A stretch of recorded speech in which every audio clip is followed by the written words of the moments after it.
today we will start with NCERT Class 7 Chapter 5 Geography Water. We all know that water is about hydrosphere. It is a domain of water. It comprises of lakes, oceans and rivers. It is our life supporting system. Without water we can't imagine our life. It changes its form from we can say it circulates in the atmosphere, oceans and land.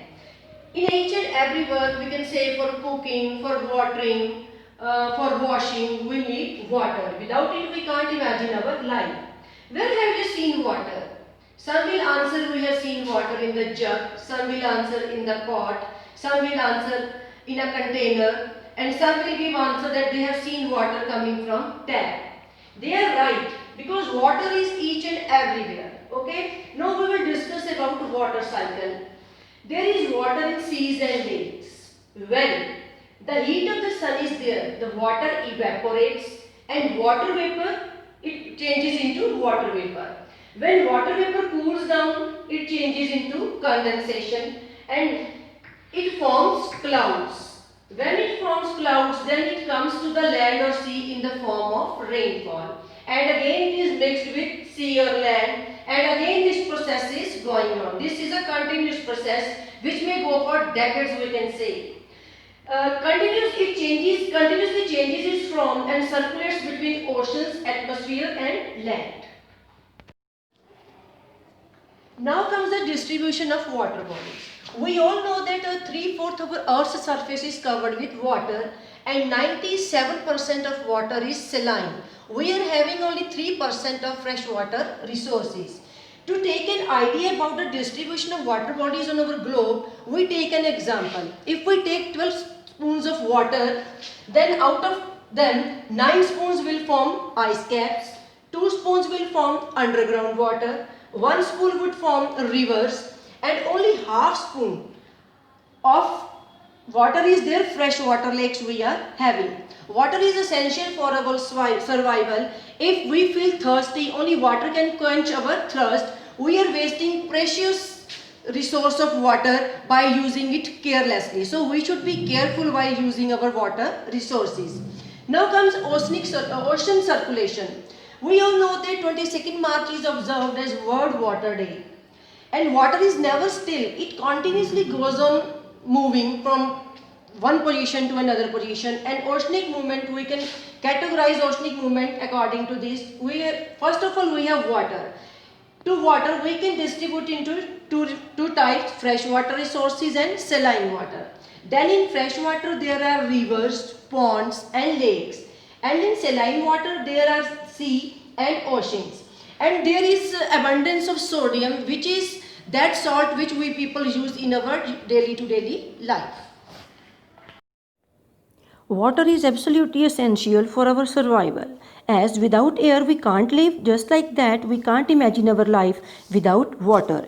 According to a report by the Central Groundwater Board, groundwater in most of the area in 11 districts of southern and western Haryana is unfit for consumption. According to a survey, Ambala, Jind, Kaithal, Karnal, Kurukshetra, Palwal, Panipat, Panchkula and Yamunanagar have more than 50% water fit only for human use. So we are to conserve water for our future also. Water flushes out toxins and waste from our body. Water helps to regulate body temperature. If there was no water, there would be no life on earth. Apart from drinking it to survive, people have many other uses for water. 60% of our body weight is made up of water.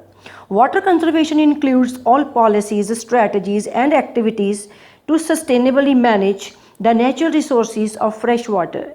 To protect the hydrosphere and to meet the current and future demand, we can conserve water. What are the ways through which we can conserve water? If we will check out the leaking taps, take shorter showers, turn off the waste water while turn off the water tap means while brushing your teeth, use the dishwasher only when it is full, turn off the tap while shaving. It is our duty to conserve water. If we will not conserve it, we will have to suffer in the future. If we will not have fresh water to drink, then in such a situation, we will have to use edible balls of water. So we should be very careful in using water. It is a very, we can say, important resource which we people are having with us. So we should conserve it. Now comes the waves. Suppose I am having a ball. What will happen? I will throw that ball into the water, and when I will throw it out, water will splash out and it will come out in the form of waves. Now there are two types of waves, gentle waves and huge waves.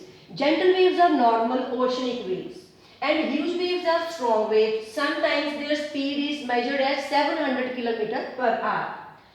We can say tsunami. Tsunamis are come in the category of huge waves. Now we will have some knowledge about the tsunami. When there is earthquake, volcanic eruption or underwater landslide, there is a huge movement of water under the earth. Then huge tidal waves arise. And these waves sometimes ever measured are 150 km high. Highest tsunami came on 26 December 2004 when there was widespread damage on the coastal areas of Andaman and Nicobar because their epicenter was in Sumatra in Indonesia. And when tsunami comes, what are the indications from where we can have a guess that tsunami is about to come? There is rapid withdrawal of water from coast and huge water waves rush back to the coast. Then there is a roaring sound, we can say like the sound of a running train or the sound of an aircraft. These move very quickly for a long distance. This is all about tsunami. Now comes the tides. Tides are the rhythmic rise and fall of ocean water due to gravitational rise of sun and moon. There are high tides.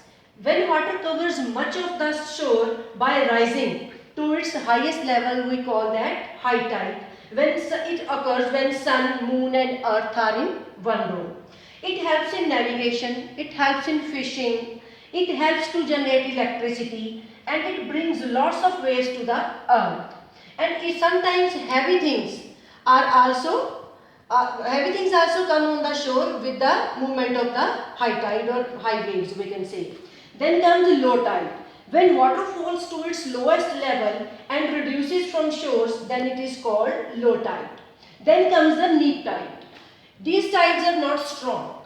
A little just after first or third quarters of moon, when there is least difference between high and low water, then neap tide occurs. There are oceanic currents. Streams of water flowing constantly on ocean surface in definite direction are called ocean currents. There are two types of currents, warm current and cold current.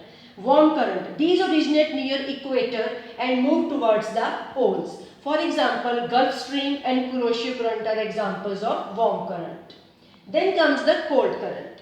They carry water from high altitude to lower altitudes. For example, we can say Canary current and California current. These are the cold currents. Whether it is warm current or cold current, they influence the temperature or condition of the particular area around which they are moving. So this was all about this chapter. Thank you for watching my video. Have a good day ahead.